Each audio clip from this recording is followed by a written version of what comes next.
look at a child that has had no choice to then be uprooted. You just don't want kids to go through that. We felt like there wasn't anybody really there for us when we most needed them the most. It's not the kids' fault that they're in foster care. It's our responsibility as adults to get out and help these kids. There are tons of them out there that need somebody to step up and say, yeah, I'll be your advocate. I'll be your voice. I'll be the person that, will stand by you and we'll figure this out together. I mean, we are the voices. My name is Shamelle Hill, and I am a voice for children. My name is Ari Moore, and I'm a voice for children. My name is Lisi Bernstein, and I am a voice for children. My name is Mary Binch, and I am a voice for children.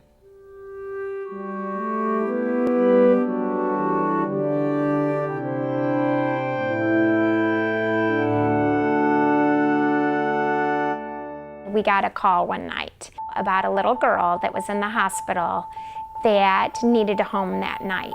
Isanisha came into care in 2008. She's affectionately nicknamed Icy. She came to the attention of Children's Division because she was born at 27 weeks. She weighed 2 pounds. Her face, her cheeks were just huge, and her eyes were swollen. There were concerns at that time that the family would not be able to care for her. Her mother had mental illness as well as chemical dependencies and was involved in domestically violent relationships. In this instance, the biological mother neglected to fulfill what she needed to do. The hospital had such concerns that they wrote a medical affidavit and asked for Children's Division to assume custody of Icy. She was starving, she wasn't receiving the proper nutrition, and she was just very, very sad-looking little girl. It was definitely life-threatening. Yeah, I don't like to think about what could have happened. I was thankful that someone had stepped in and said, this child needs help. I was scared, but I just felt that I had to do it. And then I drove to the hospital to go get Icy. The Oesterleis are phenomenal. They had 3 adorable boys, and they felt like their heart was open, their home was open to another small person. I just felt like there was more that we could give as a family because I felt like my children were so blessed, and I felt like at this point we could give more. In Icy's case, the CASA volunteer was on the case from the beginning. She got to know Icy's needs. She made sure that all of the many services that Isanisha needed were in place. My main goal was to do what was ever for the best interest of that child. She was for Icy and what was Icy's best interest. She monitored everything that was going on with Icy and reported it to the court so that we could move forward and make sure that Icy could be adopted in a timely way. I feel that she was really instrumental to this happy outcome. You're a sweet girl. Yes, you are. Yes, she is doing absolutely amazing. Voices, it makes a huge impact on a lot of people's lives.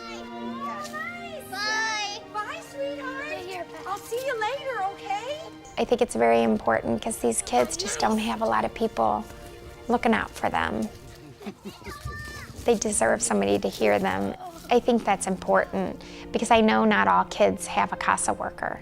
And it makes me sad for those kids that don't have a CASA worker because they need as many people on their side to make sure that they get what they need in their life. They deserve it.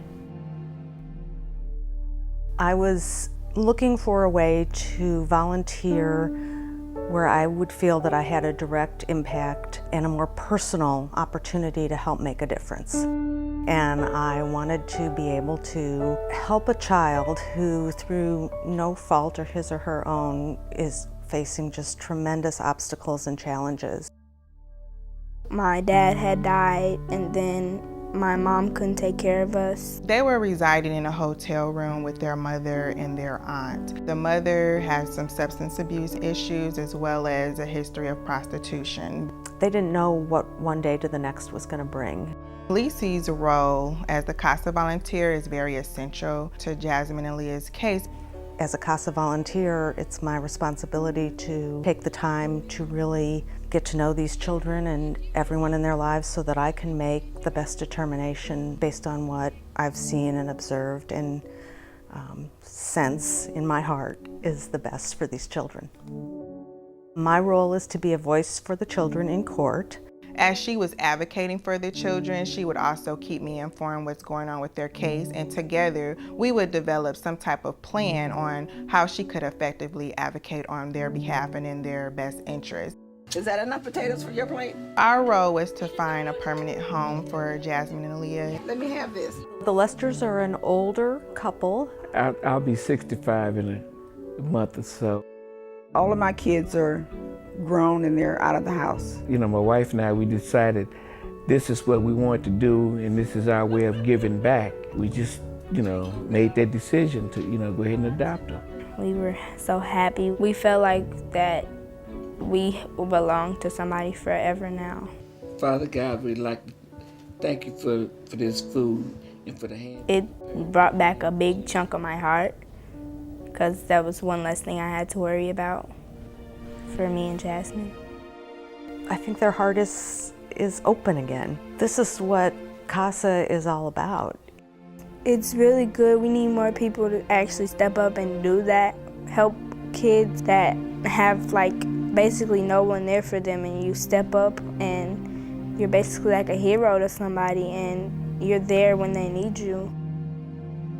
If you want to really make a difference in the life of a child, you need to make sure that there are the resources for those children to get the help that they need. The resources of a community that reaches out to kids and shows them that there's caring in this world, and that even though sometimes adults might let them down, there are other people in the community to help pick them up.